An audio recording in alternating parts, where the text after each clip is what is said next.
오늘의 주요 뉴스입니다. 카풀 서비스에 반대하는 택시기사 12만 명이 국회 앞에서 대규모 집회를 열었습니다. 전국 택시의 30%가 운행을 멈추면서 출퇴근길 시민들은 큰 불편을 겪었습니다. 자유한국당이 임종석 비서실장과 조국 민정수석을 직권남용과 직무유기 등의 혐의로 검찰에 고발했습니다. 민주당은 민간인 사찰은 사실이 아니라며 맞섰습니다. 강릉 펜션 사고로 치료를 받고 있는 학생 가운데 한 명은 퇴원이 가능하다고 병원 측이 밝혔습니다. 중환자실에 있던 학생 2명도 상태가 호전돼 일반 병실로 옮겨졌습니다. 정부로부터 인증받은 주택용 스프링클러가 실제 화재 상황에서 작동이 안 될 수 있는 게 확인됐습니다. 인증시험 방식을 바꿔야 한다는 말이 나옵니다. MBN 단독 보도합니다. 김 양식업자들이 김을 신선하게 보이려고 공장에서 쓰다 버린 폐염산을 사용한 것도 모자라서 김 판매업자들은 이런 김을 친환경 재래김으로 속여 팔고 있었습니다. 그 현장을 MBN 단독 취재했습니다. 정부가 한 도시에 80억 원을 들여 상권을 살리는 등 자영업자 살리기 대책을 내놨습니다. 스마트폰 간편 결제로 자영업자의 결제 수수료 부담을 0%로 낮추는 제로페이도 시범 서비스에 들어갔습니다.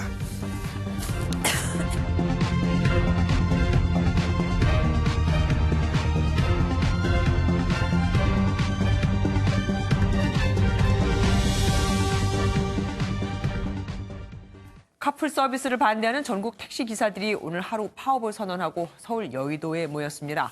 주최 측 추산 12만여 명의 택시기사들이 마포대교를 건너는 행진까지 벌였지만 다행히 우려했던 충돌은 없었습니다. 고정수 기자입니다. 국회의사당 앞 대로가 사람들로 가득 찼습니다. 카카오의 카풀 서비스에 반대하며 전국에서 모인 택시기사들입니다. 택시를 살려내라! 오늘 여의도에 집결한 택시기사들은 주최 측 추산 12만 명에 달했습니다. 최근 분신 사망한 택시기사 최모 씨를 추모하는 인파까지 몰리면서 앞서 열린 두 차례의 집회 인원수를 크게 뛰어넘었습니다.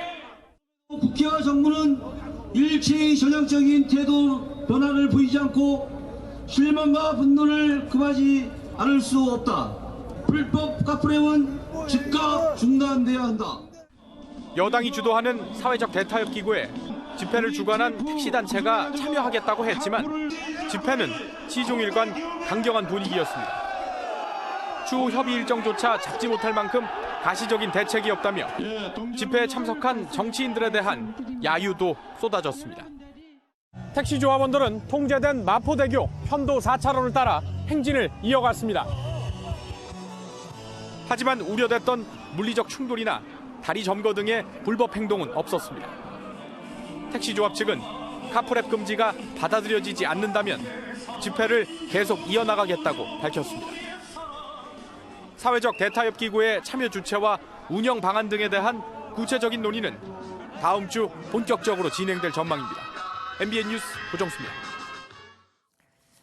택시 총파업으로 전국의 택시 절반 정도가 도로에서 사라졌고 한시가 급한 출퇴근길은 물론 택시를 타야 했던 시민들은 하루 종일 불편을 겪어야 했습니다.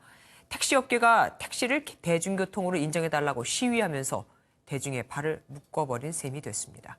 배준우 기자입니다. 출근길 택시를 잡지 못한 한 여성이 다급하게 이동합니다. 연락을 많이 하는데도 연결이 안 되고요. 지금 빈 택시도 많이 보이지가 않아요. 평소 택시가 줄을 잇던 서울역 앞 승강장은 택시 대신 택시를 기다리는 시민들로 장사진을 이뤘습니다. 서울 지역 택시 운행률은 어제의 60% 수준으로 줄었고 출근 시간대엔 절반으로 뚝 떨어졌습니다. 택시 총파업으로 오후에도 서울역에서 택시를 타려면 1시간 가까이 기다려야 하는 상황이 이어졌습니다. 전국적으로 택시의 절반 정도가 도로에서 사라지면서 이른바 택시 대란이 벌어졌습니다.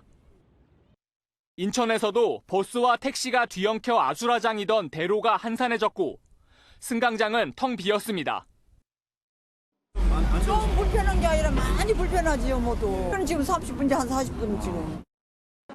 파업률이 90%에 이른 부산에선 택시를 타는 게 사실상 불가능했습니다.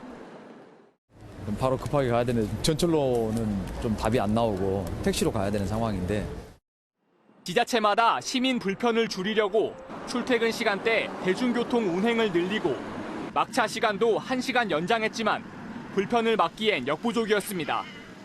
MBN 뉴스 배준우입니다. 자유한국당이 특감반 의혹과 관련해 임종석 청와대 비서실장과 조국 민정수석을 검찰에 고발했죠.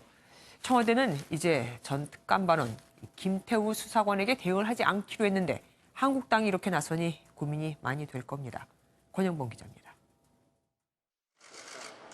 자유한국당이 조국 청와대 민정수석과 임종석 비서실장 등을 검찰에 고발했습니다. 이른바 첩보문건 리스트를 공개한 데 이어 특감반 의혹에 대한 총공세에 나선 겁니다. 조 수석과 박형철 반부패 비서관, 이인걸 특별감찰반장에 대해선 직권남용과 직무유기, 임 비서실장에 대해선 우윤근 대사 인사검증 실패 등과 관련해 직무유기 혐의를 적용했습니다. 오락가락한 해명, 궁색한 해명, 상식에 맞지 않는 해명으로 일관하고 있습니다. 국토교통위원회 소속 자유한국당 의원들도 이강래 한국도로공사 사장의 카페 특혜 의혹과 관련해 감사원에 감사 청구를 할 계획입니다. 이강래 사장과 우재창 전 의원 간에 혹시도 있을지 모르는 불법 커넥션에 대해서도 이번 현안 질의를 통해서 반드시 밝혀져야 합니다. 더불어민주당은 정치 공세라며 맞받아쳤습니다. 야당에게 촉구합니다. 비위 의혹으로 검찰에 복귀한 특별감찰반원 한마디에 정치 공세를 하는 행위를 즉각 중단해야 할 것입니다.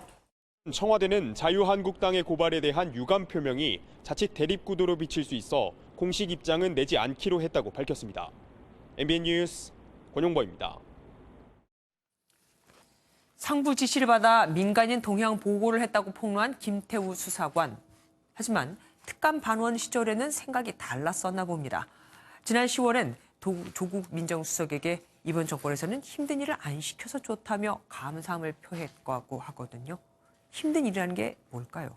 황정 기자가 단독 보도합니다. 김태우 검찰 수사관은 특감반 직무정지 직전인 지난 10월 조국 민정수석에게 특별한 감사를 표시했던 것으로 전해졌습니다.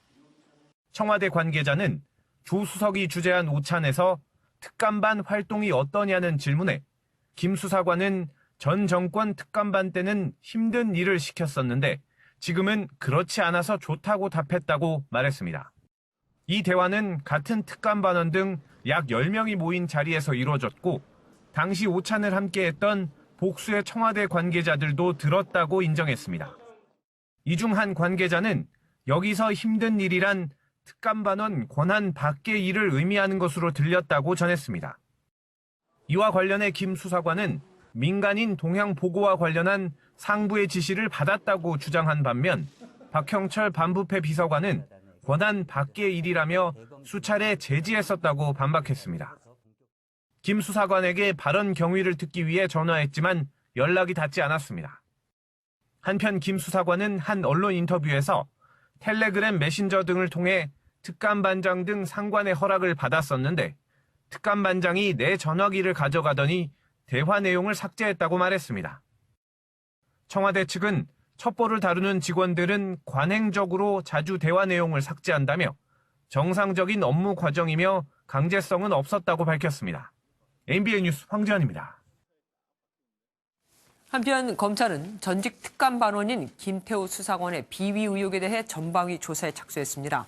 김 수사관에게 공무원 비위를 제보했다는 KT 임원을 소환하는 한편 같이 골프를 친 건설업자에 대해서도 압수수색을 벌였습니다. 손기준 기자입니다. 검찰이 전 특감반원인 김태우 수사관에게 관할 공무원의 비위를 제보한 의혹을 받는 KT의 A상무를 소환했습니다. A상무는 김 수사관에게 과학기술정보통신부 공무원이 한국클라우드산업협회의 인사와 재정에 부당하게 관여했다는 제보를 한 것으로 전해졌습니다. 김 수사관은 이 제보를 토대로 유영민 과기부 장관을 수차례 독대한 뒤 과기부 감사관실 5급 채용에 지원했다는 의혹을 받고 있습니다. 검찰은 A상무를 상대로 비위 제보 경위와 함께 골프 접대 의혹을 조사할 방침입니다. 검찰은 또 김 수사관에게 골프 접대를 한 의혹이 제기된 건설업자 최모 씨에 대해서도 압수수색을 단행했습니다. 최 씨는 국토교통부 공무원에게 뇌물을 주고 공사를 수주한 혐의를 받고 있습니다. 한편 공무상 기밀누설 혐의로 청와대가 고발한 김 수사관 사건은 서울중앙지검에서 김 수사관의 주거지가 있는 수원지검으로 재배당됐습니다. 이를 두고 야권에서는 사건 축소라며 강하게 반발했습니다. 민간인 사찰에 해당되는 이 부분에 대해서 직권남용죄가 성립하는지 철저하게 수사를 해야 하고 이 사건을 수원지검으로 이송해서는 절대 안 된다. 검찰은 이르면 다음 주 중으로 감찰 조사를 마치고 추가 조사가 필요하면 정식 수사로 전환할 것으로 보입니다. MBN 뉴스 송기준입니다. 여기에 김성태 자유한국당 의원의 딸이 KT에 특혜 채용됐다는 의혹이 불거지면서 여의도는 더 시끄러웠습니다. 김 의원은 특감반 논란을 물타기 하려는 시도라고 반발하며 문재인 대통령의 아들 문준용 씨의 취업 특혜 의혹도 국정조사를 하자고 맞받아쳤습니다. 최영규 기자입니다. 김성태 자유한국당 의원의 딸이 특혜 채용 의혹에 휘말렸습니다. 한 언론은 김성태 의원의 딸이 지난 2011년 KT그룹의 비정규직으로 채용됐다가 비정상적인 경로로 정규직으로 전환됐다고 보도했습니다. 김 의원은 딸이 2011년부터 비정규직 생활을 하다가 2013년 공개시험에 응시해 정당하게 채용됐다며 명백한 허위 사실이라고 반박했습니다. 민간 사찰 문제가 터지고 이걸 물타기 위한 수단으로 이런 치졸한 정치 공작을 벌였다는 사실에 대해서 정말 아연실체. 민주평화당과 정의당은 김 의원의 의혹 역시 국정조사감이라고 목소리를 높였습니다. 채용비리 국정조사에 강원랜드뿐만 아니라 김성태 의원의 딸 문제도 포함시키는 것이 합당합니다. 홍영표 민주당 원내대표는 채용비리는 어느 정권이 됐든 용납할 수 없는 문제라며 성역 없이 다뤄야 한다는 원론적인 입장을 밝혔습니다. 김 의원은 이와 관련해 국정조사 요구를 환영한다며 문재인 대통령의 아들 문준용 씨의 취업 특혜 의혹도 국정조사를 하자고 맞불을 놓으면서 논란은 더 커질 것으로 보입니다. MBN 뉴스 최영규입니다. 스티븐 비건 미 국무부 대북 특별대표가 예정에 없이 판문점을 찾았습니다. 어제 미국인의 북한 여행 금지 해제를 검토하겠다고 한 데 이어서 북한에 또 한 번 대화의 메시지를 보낸 겁니다. 오재 기자입니다. 오늘 오후 통일대교 앞에서 비건 미 대북 특별정책 대표 일행의 차량이 포착됐습니다. 그동안 북미 간 물밑 접촉이 이뤄져 온 판문점을 찾은 건데 대화 상대인 최선희 외무성 부상과의 만남은 없었던 것으로 전해졌습니다. 다만 방한 첫 일정으로 남북 화해의 상징인 판문점을 선택한 자체가 북한에 보내는 유화 제스처라는 해석입니다. 실무급 대화에 대한 미국의 강력한 의지를 다시 한번 피력하는 거라고 봐요.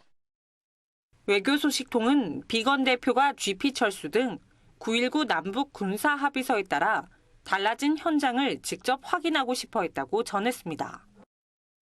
현재 서울 모처에서 이도훈 한반도 평화교섭본부장과 만찬겸 회담 중인 비건 대표는 내일 워킹그룹 2차 회의를 주재합니다. 핵심은 오는 26일 남북 철도 도로 연결 착공식 제재 면제 여부와 800만 달러 규모의 대북 인도적 지원에 대한 미국 측의 입장입니다.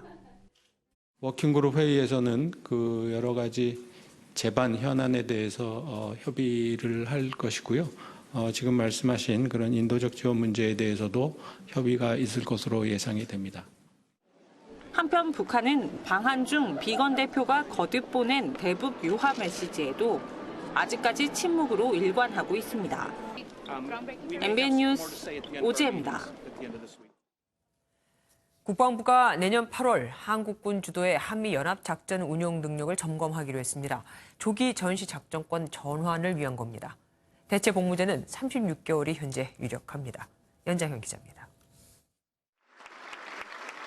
문재인 대통령에게 내년도 국방부 업무보고에 나선 정경두 국방부 장관.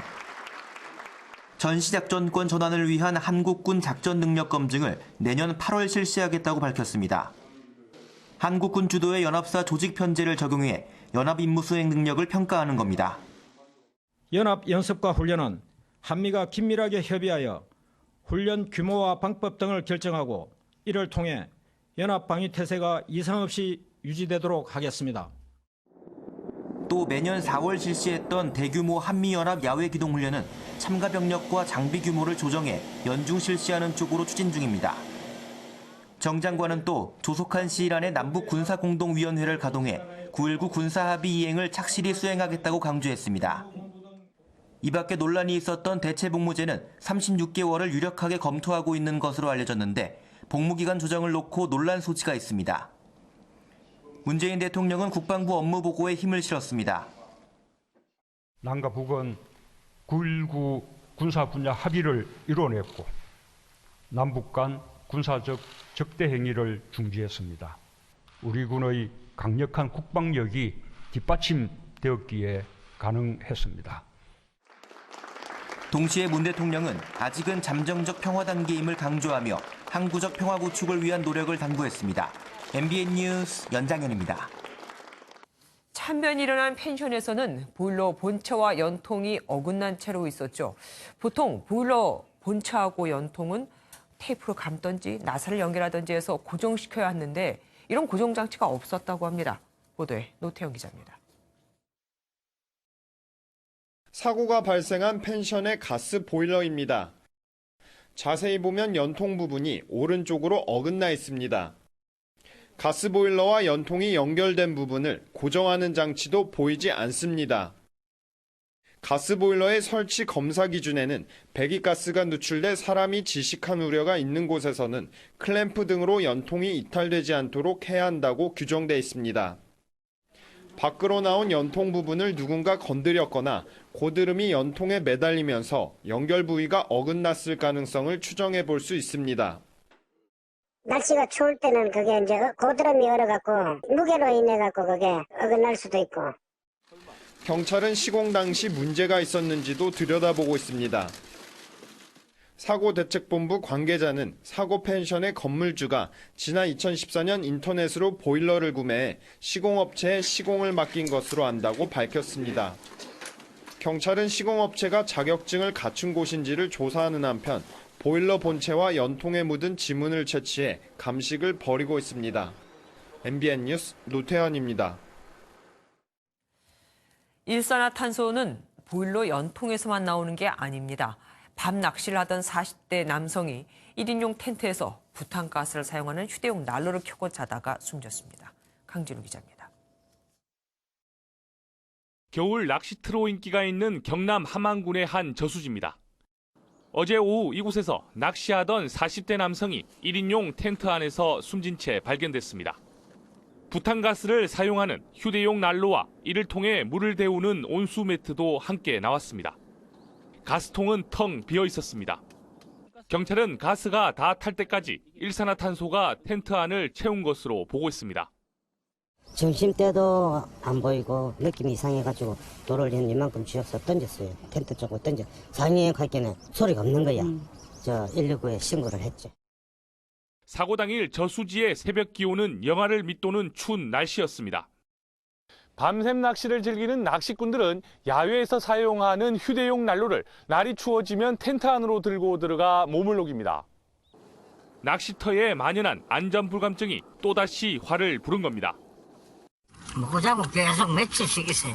잘 때는 이거 난로 들고 텐트 안에 가서 피워놓고 자지. 잠때 문 열어놔야 되는데 안 열거나는. 겨울철 텐트 난방에 각별한 주의가 필요합니다. MBN 뉴스 강진우입니다. 지난 8월 9명의 사망자가 나왔던 인천 남동공단 화재 기억하십니까? 당시 스프링클러가 작동하지 않아서 피해가 컸었죠. 국내에서 쓰이는 스프링클러의 종류는 주로 두 가지로 나눠볼 수 있습니다. 우선 화재를 센서가 감지해서 별도의 저장 공간에서 물을 끌어와 분사하는 준비 작동식이 있고요. 남동공단 스프링클러가 바로 이 방식이었는데 작동이 복잡한 만큼 고장이 잦아서 주거 공간에는 반드시 이게 아닌 습식 스프링클러를 설치해야 합니다. 습식은 물을 끌어오는 게 아니라 평소 스프링클러에 물이 차 있고 불이 나면 물을 막고 있던 납이 화재 열기에 녹으면서 물이 쏟아지는 원리입니다. 기준을 보면 섭씨 72도에서는 납이 녹아야 하는데 이게 또 잘 안 됩니다. 이유가 있었죠. 민경희 기자가 단독 보도합니다. 제가 스프링클러 헤드도 하나요. 제가 따로 몇 개만 구매를 좀 하고 싶어요. 네. 어떤 거를 드려요? 어떤 게 제일 잘 나가요?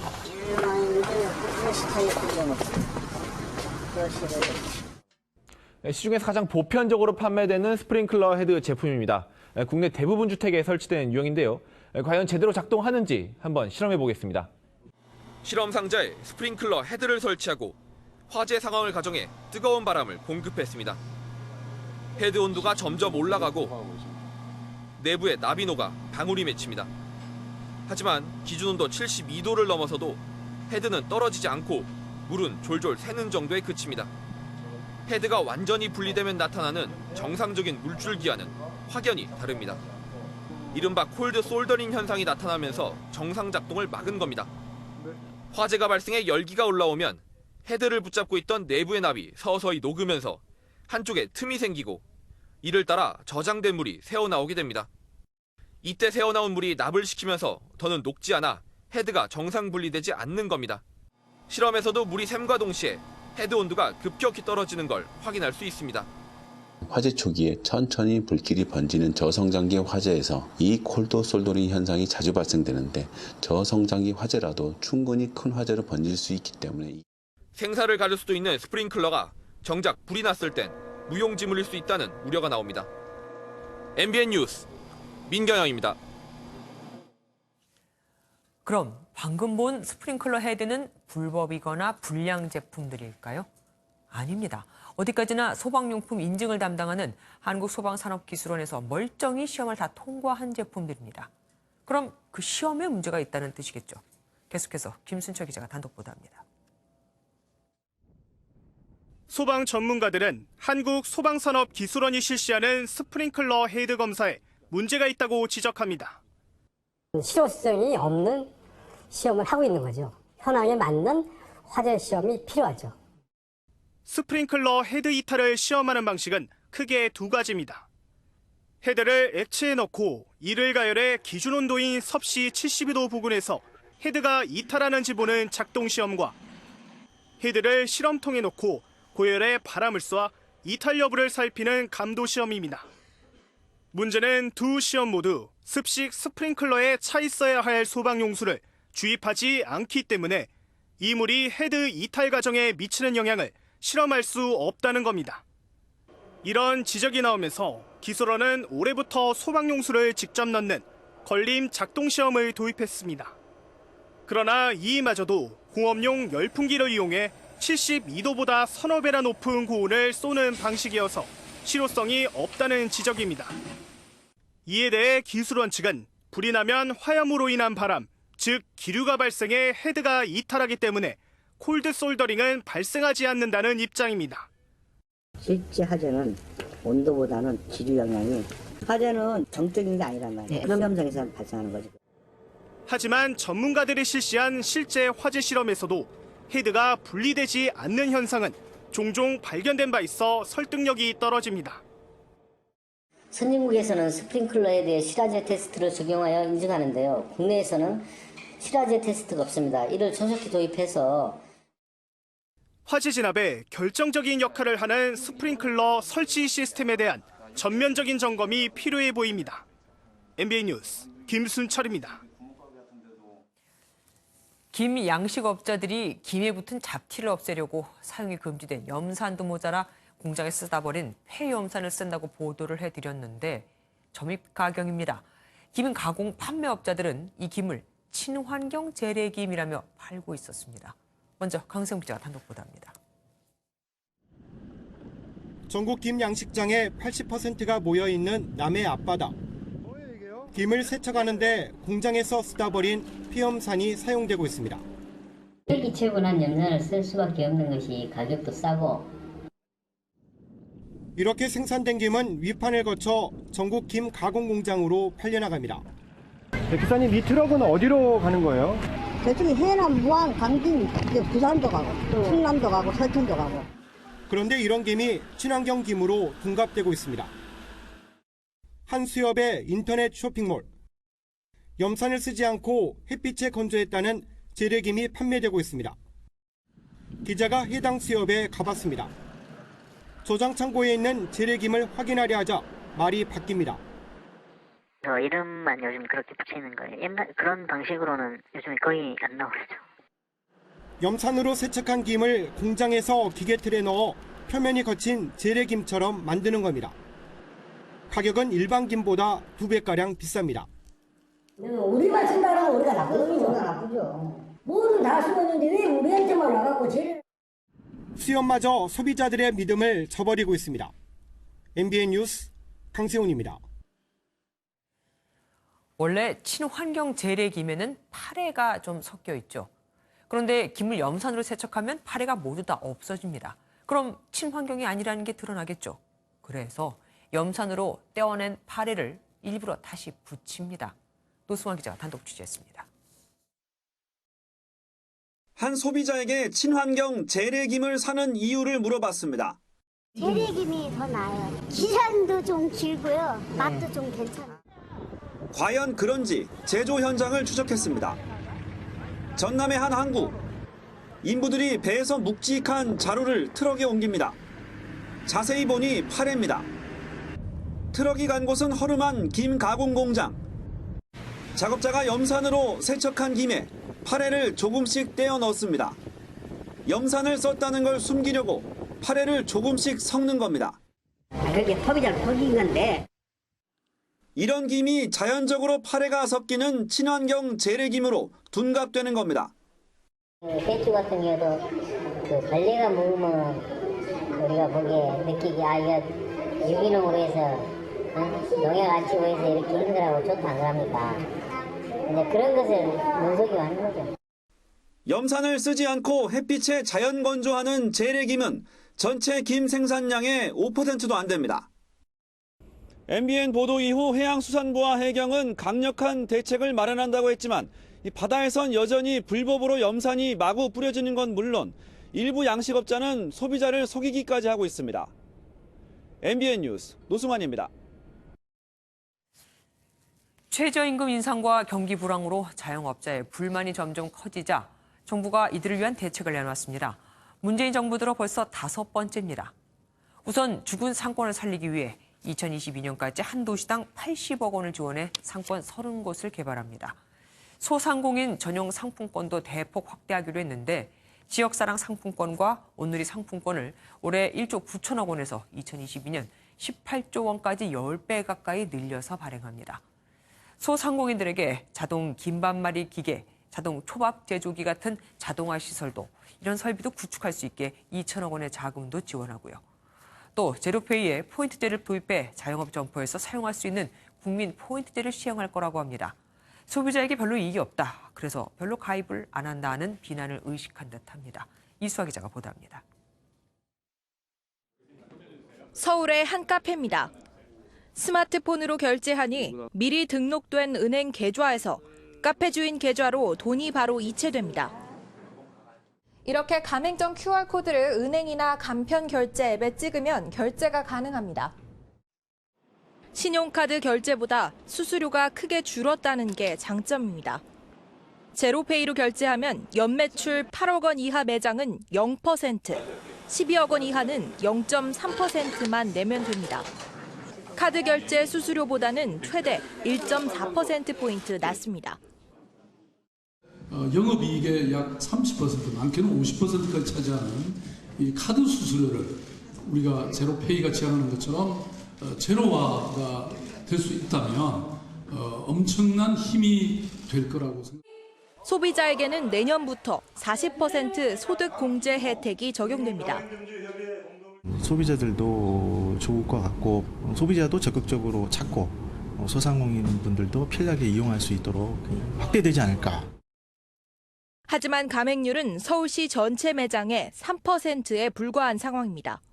사용 절차가 복잡해 결제부터 업주의 입금 확인까지 1분 이상 걸린다는 점도 해결해야 할 과제로 꼽힙니다. MBN 뉴스 이수아입니다. 정부가 어제 3기 신도시 예정지 4곳을 확정 발표했죠. 신도시 개발은 호재일까요? 악재일까요? 주거 여건이 좋아질 거라는 기대감과 오히려 집값이 더 떨어질 거라는 걱정이 교차합니다. 정정 기자가 취재했습니다. 축구장 1,600개 규모로 3기 신도시 예정지 4곳 가운데 가장 큰 경기 남양주 왕숙지구.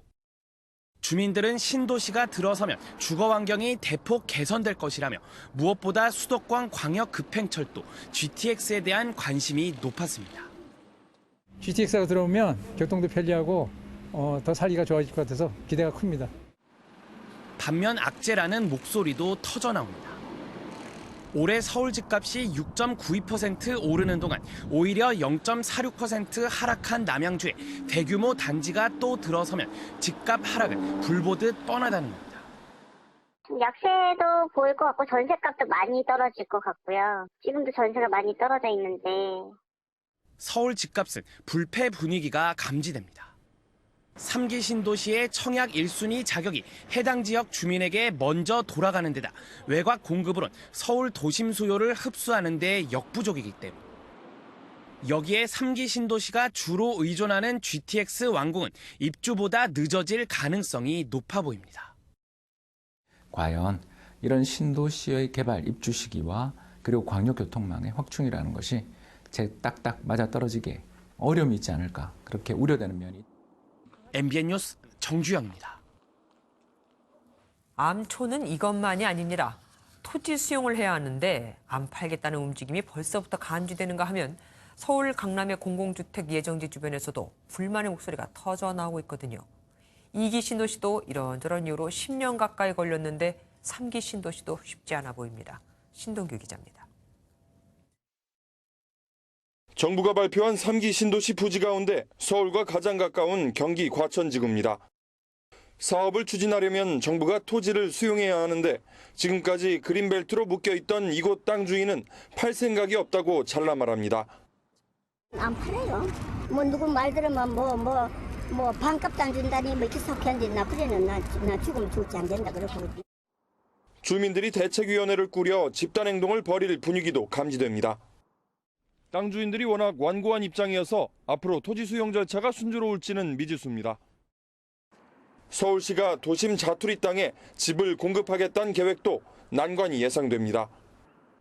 강남 노른자 땅을 중심으로 인근 주민들이 공공주택 건설에 부정적인 탓입니다. 고부가치가 예상이 되는 그 개발할 수 있는 부지를 그렇게 썼을 경우에 경제적인 측면에는 효율적이지 않다. 이 같은 주민 반대를 설득하며 사업을 추진하게 되면 정부가 공언한 2021년 공급은 물리적으로 어려워집니다.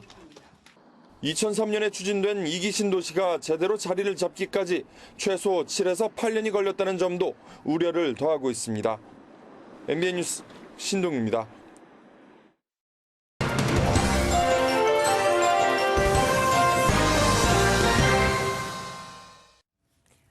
얼마면 되겠냐? 십수년 전 드라마 속 이 대사는 마음을 받아주지 않는 연인에 대한 원망을 토하는 말로 많은 시청자들을 설레게 했었죠.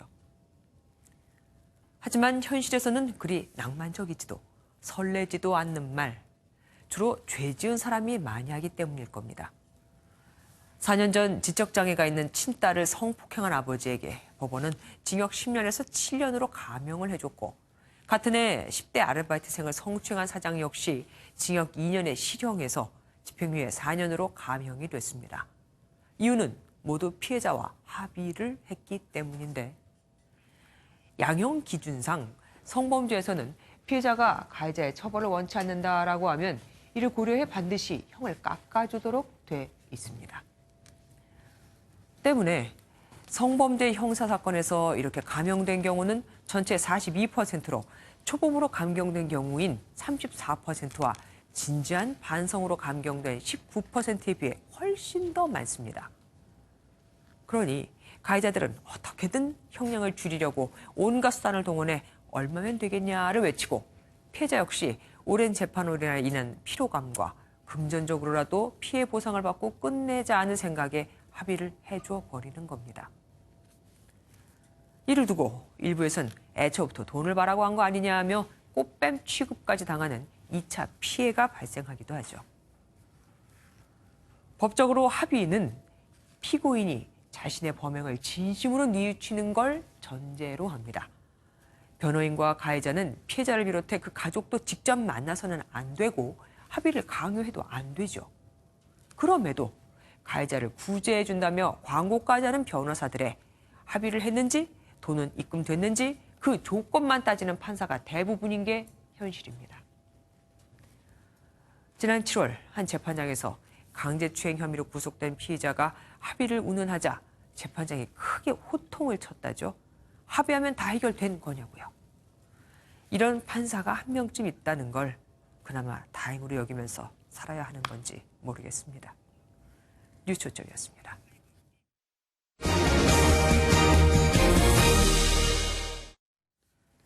전두환 전 대통령이 추징금을 절반 가까이 내지 않자 검찰이 서울 연희동 자택을 공매에 내놨습니다. 감정가가 102억 원인데 낙찰받는다 해도 이 집에 들어가 살긴 쉽지 않을 듯합니다. 살던 사람이 안 나가고 버티면 방법이 없거든요. 집안에 TV 등에도 빨간 딱지가 붙었습니다. 엄미린 기자입니다. 전두환 전 대통령 일가가 모든 재산을 내놓겠다면서도 마지막까지 포기하지 않았던 서울 연희동 자택. 저희 자녀들은 부모님께서 반평생 거주하셨던 자택에서 남은 여생을 보내실 수 있기를 바라고 있습니다. 하지만 전두환 전 대통령이 추징금 2천억 원 중 절반을 내지 않자 검찰이 매각 절차에 들어갔습니다. 자택을 압류한 지 5년 만입니다. 공매 대상은 부인 이순자 씨와 며느리, 전두환 전 대통령 비서관 명의의 땅 등 4개 필지와 여기 세워진 단독주택 2채인데 감정가만 102억 원에 달합니다. 공매는 내년 2월에 진행됩니다. 하지만 여기서 낙찰받는다 해도 알츠하이머로 사람을 알아보지 못한다며 가택수색도 거부한 적 있는 전 대통령 측이 순순히 물러설지 미지수입니다. 공매는 경매와 달리 기존 거주자가 버티면 명도 소송으로 진행할 수밖에 없어 최소 수개월은 더 걸릴 전망입니다. 그 소송 절차가 완결되기까지 시간이 이제 언제 걸릴지를 알 수가 없고 또 완결된다 하더라도 현재 이제 점유한 사람들이 쉽게 이제 명도에 응해줄지는 미지수이기 때문에. 한편 서울시도 두 번째 시도 만에 가택수색에 성공해 TV와 그림 등 9점을 확보하고 체납 지방세 10억 원에 대한 환수 절차에 들어갔습니다. MBN 뉴스 엄혜림입니다. 복권방에 들이닥친 외국인 강도가 가게에 갇혀서 경찰에 체포됐습니다. 주인이 먼저 나와서 문을 막아버린 겁니다. 박상호 기자입니다. 얼굴에 반바지를 뒤집어 쓴 남성이 복권방에 들어옵니다. 순식간에 가게 집기를 무너뜨리고 여주인을 위협합니다.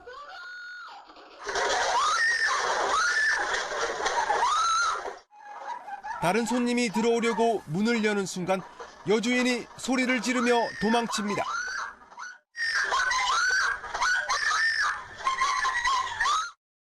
여유롭게 계산대를 뒤진 남성은 현금을 모조리 빼갑니다. 뭔가에 걸려 넘어질 듯 가게를 빠져나가는 남성. 그런데 문이 열리지 않습니다. 있는 힘껏 밀쳐보지만 속수무책입니다. 알고 보니 여주인이 기지를 발휘했습니다. 강도가 나오지 못하게 밖에서 문을 붙잡고 있었는데 지나가던 시민들의 도움이 컸습니다. 어떻게 하다가 잡아야 되겠다 싶어서 아주머니 한 분이 이제 신고를 해주셨고 아저씨가 같이 이제 문을 붙잡고. 인근 파출소와의 거리는 불과 50여 미터. 도관에 든 쥐 신세가 된 남성은 문이 열리자마자 경찰에 바로 붙잡혔습니다. 이 남성은 30여 년 전 우리나라에 와 영어 강사로 일하던 60대 미국인이었습니다. 지금은 무직입니다. 생활고라고 합니다. 밥을 며칠째 못 먹어서. 경찰은 특수강도 혐의로 구속영장을 신청하고 도움을 준 시민들을 찾아 포상하기로 했습니다. MBN 뉴스 박상호입니다. 거동이 불편한 지체장애인이나 노년층이 주로 이용하는 전동보장구. 사실 이분들에겐 발이나 다름없죠. 외부에서 배터리가 소진될 때는 관공서 등에 설치된 급속 충전기를 주로 이용하는데 주말이나 저녁에는 문이 닫혀 있고 또 외부에 있어서 비가 오면 고스란히 그 비를 다 맞으며 충전을 해야 합니다. 강세영 기자가 취재했습니다. 외출을 할 때면 늘 전동보장구를 이용하는 지체장애인 이용교 씨. 배터리가 소진되면 때때로 관공서 급속충전기를 찾지만 불편할 때가 많습니다. 관공서 출입구나 엘리베이터 바로 옆에 설치돼 이용하는 데 눈치가 보이기도 하고 여름이나 겨울철엔 차단막도 없는 야외에서 1시간 이상 고스란히 더위와 추위를 견뎌야 합니다. 사람들도 계속 왔다 갔다 하고 한겨울에 바람이 그대로 다 들어오게 되면은 찬바람에 그대로 다 맞고 가만히 있어야 되는. 심지어 평일 저녁과 주말에는 아예 이용할 수조차 없습니다. 지금은 오후 6시를 조금 넘긴 시간입니다. 하지만 급속 충전기가 있는 건물의 문은 굳게 닫혀 있어 충전기를 이용할 수가 없습니다. 급속 충전기 68%가 관공서 등에 설치되어 있는데 대부분 저녁과 주말에 문을 닫기 때문입니다. 낮은 용량 배터리에 급속 충전기를 자주 이용하면 성능이 떨어질 수 있지만 이런 주의사항은 어디에도 붙어 있지 않습니다. 충전했을 때 더 배터리 수명이 줄어드는 경우에 안내를 받거나 아니면 그 기계에 어떤 안내문이 있다거나 한 거는 제가 없었습니다. 지자체별로 자체적으로 설치하다 보니 공통된 기준이 없고 이용자보다는 관공서 편의대로 설치되고 있는 겁니다. 민원이 잇따르자 복지부는 뒤늦게 대책 마련에 나섰습니다. 저희가 내년 예산을 처음으로 확보를 했습니다. 가이드라인은 내년 초에 각 지자체에 뿌릴 예정이고요. 국내 전동보장구 이용자는 무려 10만여 명. 장애인과 고령자들이 깊이 체감할 수 있는 정책 추진이 필요하다는 지적입니다. MBN 뉴스 강세현입니다. 숫자로 보는 오늘의 뉴스입니다. 얼마 전 우리나라에서 버려지는 음식물이 하루에 12,000톤, 연간 1톤 트럭 438만 대 분량이라고 소개해드렸는데 당연히 이걸 처리하는데도 엄청난 비용이 들어가겠죠. 연간 4,800억 원이 들고 식량 자원의 가치까지 더한 경제적, 사회적 비용까지 합하면 무려 연 20조 원이나 됩니다. 해법은 음식물 쓰레기를 줄이는 경제적 상차림을 하는 겁니다. 우선 식당에서는 불필요하게 많이 나오는 식단을 간소화하고 음식을 덜어 먹을 수 있도록 서빙 방법을 바꾸고 고객은 먹을 만큼만 주문하고 남은 음식은 포장을 해가는 거죠. 이미 이렇게 경제적 상차림을 하고 있는 식당도 있습니다. 윤지원 기자가 다녀왔습니다. 뚝배기 음식을 시키자 단품 메뉴와 함께 반찬을 덜어 먹을 수 있는 접시가 나옵니다. 반찬 종류는 3가지로 간소화했지만 자리마다 반찬통을 둬서 손님들이 먹고 싶은 만큼 덜어 먹을 수 있습니다. 일단 맛있기도 하고요. 또 반찬이 셀프라서 제가 먹을 수 있을 만큼 먹을 수 있어서. 음식물 쓰레기가 덜 나올 뿐만 아니라 준비하는 사람의 수고도 줄었습니다. 바쁜 시간에 불러도 그냥 편하게 손님들이 갖다 드시니 훨씬 좋고 또 경제적으로 잔반 처리가 덜 나오니까. 퓨전 스테이크 레스토랑인 이곳은 고기를 다양한 크기로 나눠 주문받습니다.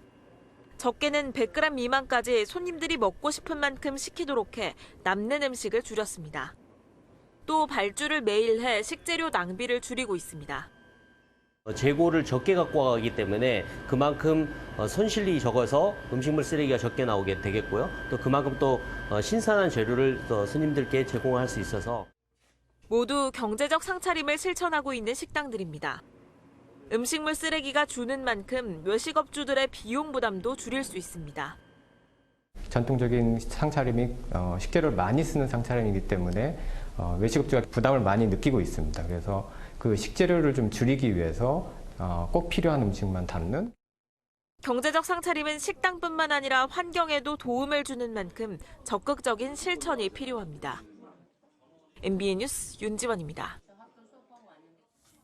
공화당 차기 대권 주자로까지 불리며 잘 나가던 폴 라이언 미 하원 의장이 가정으로 돌아가겠다고 예고한 대로 정계에서 은퇴했습니다. 불과 48세인데 제대로 된 아빠 역할을 하고 싶다고 했었죠. 그런데 고별사에서도 소신 발언이 터져나와 기립박수를 받았습니다. 구경호 기자입니다. 동료 의원들의 박수를 받으며 연단에 올라 고별 연설을 시작하는 폴 라이언 미 하원 의장. 정통 보수파인 라이언 의장은 작정한 듯 쓴소리를 쏟아냅니다. with an incentive structure that preys on people's fears and algorithms that play on anger, outrage has become a brand. 분노와 분열의 정치, 자신과 의견이 다른 상대를 적대시하는 같은 당의 도널드 트럼프 대통령에 대한 일침으로 해석됩니다. 라이언 의장은 그동안 트럼프 대통령이 추진한 반이민 정책 등에서 의견 충돌을 빚은 것으로 알려졌습니다. 가정에 충실하겠다며 한창 때인 48살에 정계 은퇴를 선언했지만 트럼프 대통령에게 느낀 좌절감 때문에 떠난다는 분석도 나옵니다. 라이언 의장은 망가진 정치를 끝낼 것을 주문했습니다. A confident America leads the world too. Not with bluster, but with steady, principled action. 1998년 28살에 위스콘신주 하원 의원으로 정계에 입문한 라이언 의장은 10선을 지냈고 차기 대권 주자로도 꼽혀왔습니다. MBN 뉴스 구경호입니다.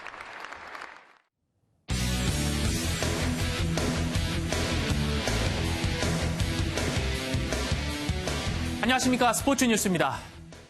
정유라 사건 이후 침체에 빠졌던 한국 승마가 귀족 스포츠 이미지를 지우고 대중화의 길에 나섰습니다. 승마 천국 일본처럼 말이죠. 김동환 기자가 보도합니다. 토요일 아침 수십 명의 사람이 말을 타고 산책을 즐깁니다. 8살 꼬마부터 칠순의 노인까지 능숙하게 말을 다루고 선수처럼 장애물도 거뜬히 뛰어넘습니다. 일본에서 승마는 남녀노소 언제 어디서나 즐길 수 있는 국민 스포츠입니다. 일본의 승마 인구는 약 300만 명, 8만 명 이상이 거의 매주 승마를 즐깁니다. 최대 승마 클럽인 크레인에만 35개 지점에 3만여 명의 회원이 등록돼 있습니다. お腹の調子もすごく良くなるし、足腰も鍛えられるし、何より馬に触れるとやっぱリフレッシュ。 싼 가격이 대중화의 성공 비결입니다. 입회비 7만 5천 엔을 내면 매일 15,000원에 45분씩 말을 탈 수 있습니다. ゴルフに1回行くぐらいの料金でですね、だいたい1ヶ月乗れますので、非常にやりやすい。誰でも好きな人だったら。 한국 승마도 문턱을 낮추려고 한국마사회가 발벗고 나섰습니다. 크레인과 인턴십 제휴를 통해 일본의 대중화 노하우를 전수받습니다. 일본에서 이제 보고 들은 약간 그런 거나 좀 더 이런 체계 시스템을 좀 더 한국에도 좀 좋은 방향으로 도입할 수 있게 제가 이제 공부한 것들 가지고 활용을 또 하고 싶고. 멀게만 보이던 승마가 한 발씩 국민 곁으로 다가오고 있습니다. MBN 뉴스 김동환입니다.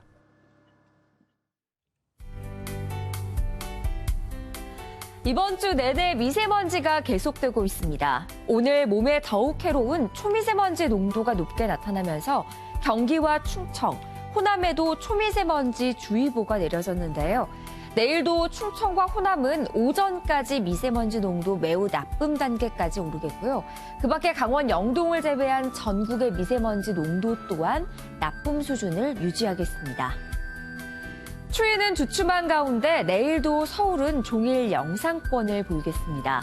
내일 오후까지 남해안과 제주에서는 비가 내리겠지만 5mm 미만으로 강수량은 많지 않겠습니다.